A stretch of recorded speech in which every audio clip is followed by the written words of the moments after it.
মুসলমান। আর আমরা যারা ওলিদের দরবারে আসছি আজকে, এই ওলিদের দরবার হইল আল্লাহ পাকের দরবার। বলেন সুবহানাল্লাহ। এই ওলিদের দরবার আল্লাহ পাকের দরবার। আমার রাসূল, আল্লাহর হাতে আমার রাসূলের হাত।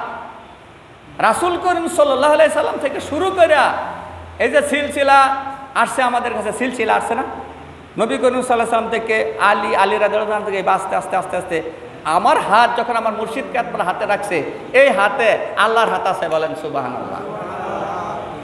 এই হাতে আল্লাহর হাত আছে। মুর্শিদের হাতে কার হাত? আল্লাহর হাত।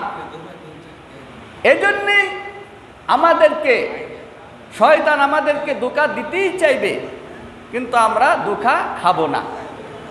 একটু জিকির করি, লা ইলাহা ইল্লাল্লাহ, লা ইলাহা ইল্লাল্লাহ, লা ইলাহা ইল্লাল্লাহ মুহাম্মাদুর রাসূলুল্লাহ সাল্লাল্লাহু আলাইহি ওয়াসাল্লাম। আমি যে আলোচনা করলাম, আলোচনার মাঝে তোমার ভুল ত্রুটি হইতে পারে না? আর আপনাদের কাছে আলোচনাটা কেমন মনে হয়েছে? এই আলোচনাটা আপনারা করতে পারবেন না? সূরা কাহাফের 17 নম্বর আয়াতে তুমি কোরআন শরীফ খুইলা গিয়ে দেখো, মুর্শিদের কথা আল্লাহ বলছে। এটা বলতে পারবেন না?